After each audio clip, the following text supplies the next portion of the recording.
விவசாய யாரும் ஒண்ணும் பண்ண முடியாது.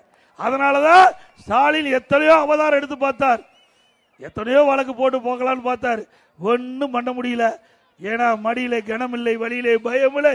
ஏன்னு அண்ணா திமுக பொறுத்த வரைக்கும் தொண்டன் முதல் தலைவர் வரை நாட்டு மக்களுக்கு உழைப்பதற்காக அவள் தன்னை அர்ப்பணித்துக் கொண்டிருக்கின்றார். திமுக அப்படி இல்லை. நீங்க திமுக கட்சிக்காரர் பாருங்க, அவர் ஆட்சி வந்த உடனே அப்படியே அழகா என்னென்ன செய்ய வேணுமோ அத்தனையும் செய்வாங்க. இப்ப கூட நான் அங்க வரும்போது சிலிக்காமண்டு அங்க இருக்கிற பேரூராட்சி செயலாளர் நினைக்கிறேன், அவரு அடிமாட்டு விலைக்கு எடுத்து 500 ரூபாய்க்கு ஒரு டன் எடுத்து 50,000 விற்கிறார். 500 ரூபாய்க்கு எடுத்து 50,000 வித்து அதுக்கு போராட்டம் பண்ணி அதை நிறுத்தி வச்சிருக்கார். இப்படி திமுக காரர் வந்த உடனே எங்கெங்கெல்லாம் பணம் சம்பாதிக்க முடியுமோ அங்கெல்லாம் சம்பாதிப்போம். அண்ணா திமுக காரர் வந்தா எங்கெல்லாம் மக்களுக்கு நன்மை செய்ய முடியுமோ அங்கெல்லாம் நன்மை செய்யக்கூடிய கட்சி அண்ணா திமுக கட்சி.